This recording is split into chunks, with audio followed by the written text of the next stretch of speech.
We've heard a little bit already about the drought contingency plan and the water situation. Speaker-elect, you have been a leader on this issue before being elected into this role. Now you find yourself in the Speaker's chair as Arizona faces another major water conversation. What should new members and every member know about water when they get sworn in on Monday afternoon? I notice it's on all of our tables.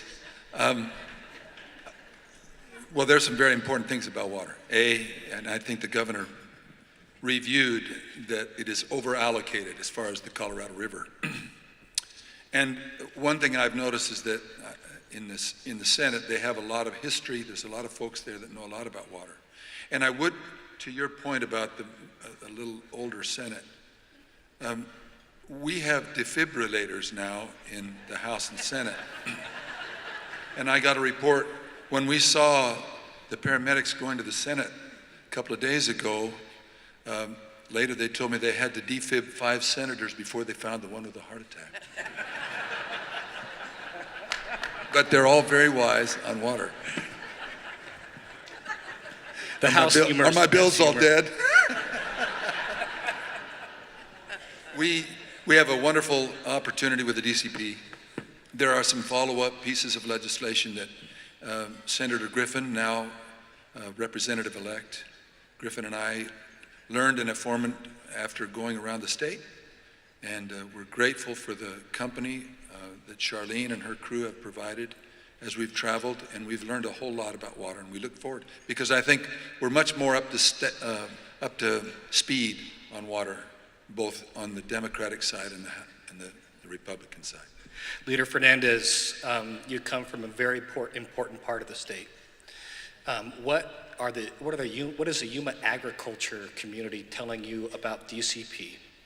Well, it's something I've known all along. I come from Yuma County. We have the oldest water rights in the state.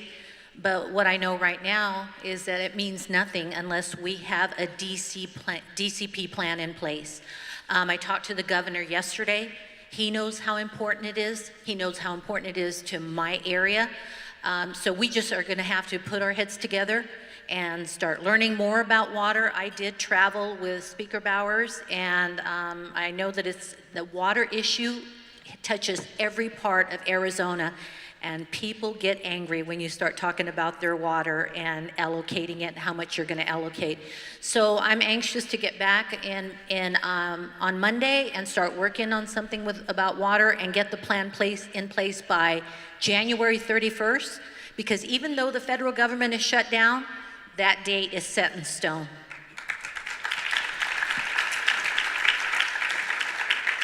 President-elect Fann, the drought contingency proposal is a very complex proposal, and it has a lot of shared sacrifice in that proposal as it sits today. As you look at the prospect of getting this done and getting this onto the governor's desk, do you foresee circumstances where any one group or constituency group can derail this process? Oh, I hope it's not derailing, because everybody's worked so hard on this over the last year, and my compliments to Rusty Bowers, Gil Griffin, Charlene, and the others that have worked hard on this. It's a lot of people's livelihoods are at stake here, so obviously the tension is very high. The farmers, agricultural people in Pinal County are very concerned about what's going to happen with their industry. Home builders who rely on their industry to have water for new home starts. So it's a statewide issue, and I think everybody does have to realize we're all going to have to work together, and we're all going to have to give up a little bit to make it all work, because the alternative is not going to be acceptable. Leader Bradley, what do House Democrats want to see in a drought contingency proposal? House Democrats or Senate Democrats?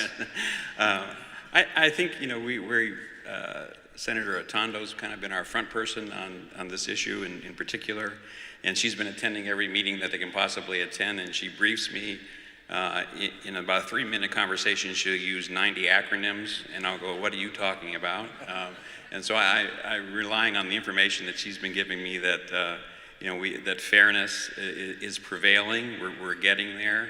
In the spirit of looking forward and looking back, I can look back when I was a young man stationed I was in the Navy, stationed in Rota, Spain. I brought my wife. Our wife came with me. My sponsor found a house for us. We went into the house to turn the water on. They forgot to tell me that there was only water from 2 o'clock to 6 o'clock every day. And the first half hour, you had to open your faucets and all this crud would drop out for about a half hour. And then you filled your bathtubs up, and that's how you sustained your water supply for the day. Hopefully, we don't have to get to those extremes. But I think until people pay a price, until they can see that if you do not cooperate, we all suffer. And I think we have to make that crystal clear. And again, it's an obvious issue where common ground is the place to be. And I think my sense is, from what I'm hearing, is that we're getting there. Every year in the month of January, the legislature passes a tax conformity bill. And last year, because of the passage of federal tax reform, that's a little bit more complicated this time around. So, Leader Fernandez, what do you think? Will the House Democrats support a tax conformity bill that includes tax decreases? Well, as I told you, I spoke with the governor yesterday, and his simple answer to me was we were going to conform. So there's going to be a lot of discussion between us and the House Republicans and with the governor. He promised to keep us in the loop. I am looking forward to having money to put into the rainy day fund. I think that's important. I think not to be gloom and doom, but recession could be around the corner. And I think we need to continue to put in the rainy day fund, and then down the road, put that money, a lot of that money, into public education funding. Okay, Leader Bradley, what are you hearing from your caucus in the Senate about the tax conformity debate? Well, I think similar to what Representative Fernandez is saying, that I think we're on board with conformity. Again, I know I don't keep repeating myself, but look back, look forward. How did we get here? What are the conditions? What issues have we not been dealing with as effectively perhaps as we could? Knowing, the governor makes it very clear about his business background. He knows that there's such thing as a business cycle. There are good times and there are bad times. We were not prepared for the bad times in the last round, and there was a lot of pain that had to be distributed.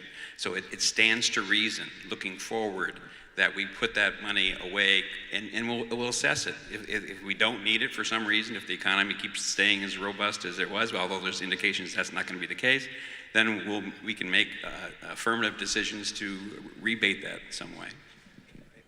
So some of us are old enough to remember a $1 billion deficit. Today we have a $1 billion surplus. Lots of revenues, tax conformity, President-elect. What is going to be the priority with this year's budget? Will it be saving for the rainy day? Will it be additional tax relief, new spending items? What are Senate Republicans looking at? Thank you, Kirk. We're going to be working very, very closely with our colleagues on the other side so that we can all work together on this issue. But number one important, we made a lot of promises to education, and we are going to keep those promises. So that is going to be at the top of our list, is to make sure that those monies are there, not only today, but tomorrow and 5 and 10 years from now. We also would like to put more in the rainy day fund. We are looking at the possibility of getting rid of that education rollover. It was kind of a gimmick that was done just to make the books look balanced. We can do better with that. And then there's some other funding that we would like to see. DPS corrections, they have not seen a raise in 12 years. We think it's time for them to bring them up a little bit. Mr. Speaker-elect, you've also made some comments about dealing with the rollover, investing in DPS and correctional officers. What role does the tax conformity issue in your mind play into that budget surplus discussion? Well, the conformity frees up. There is money available at the end of that, and we don't want it to be seen as a tax increase. I think the idea of putting some of that into the rollover. At the same time, we do not want, we want the taxpayer to enjoy as much of their money as possible. So there's a balance in there that we'll work over through this, for this period of time. With what Senator Fann, the President, has said, we would want to put a substantive amount of money down against the rollover. That's been a means of aggravating our education community, and we would very much like to address that in large fashion. But also, we want to put some down against the debt that we've incurred, and we don't own our own capitals and other buildings. We'd like to address some of that to free up some of the PIR, and so it'll be that's all. We always sit here at this budget. I think I've been to 25 or 6 of these. It's great dinner. We all enjoy it. We hear great things from our leadership, and then we go hash it out, and all of you are involved. And your input is valued, and your feelings and your views are part of that mix. So let's move on to the issue of education. Last year, the legislature passed and the governor signed a 20% teacher pay raise by 2020. Leader Fernandez, if new taxes are required in future years to keep that commitment, what will be the approach? What type of tax increases will the House Democrats be looking for?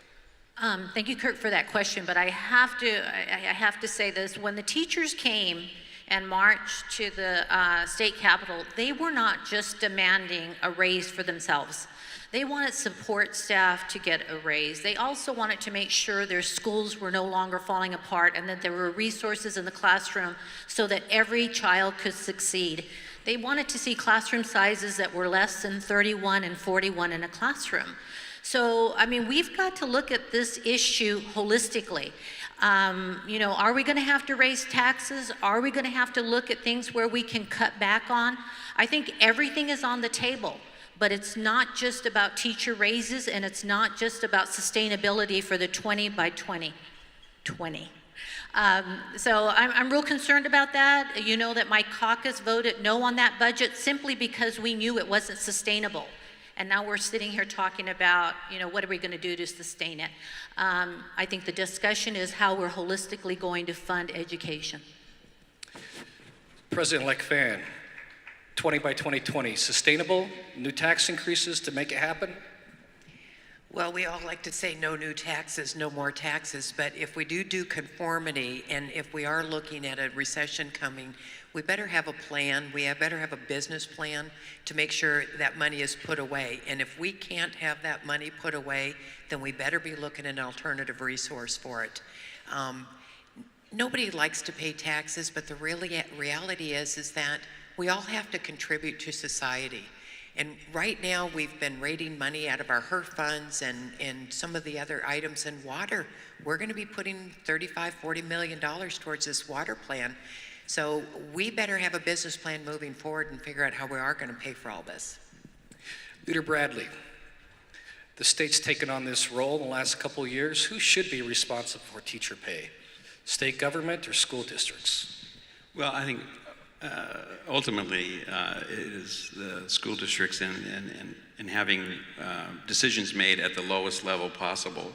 But the reality is that there's not equality in the distribution of funds. So that's where the state has to come in and provide those resources to those school districts. I'm very much in favor, and I think our caucus is in favor of those districts having as much control as possible over those funds.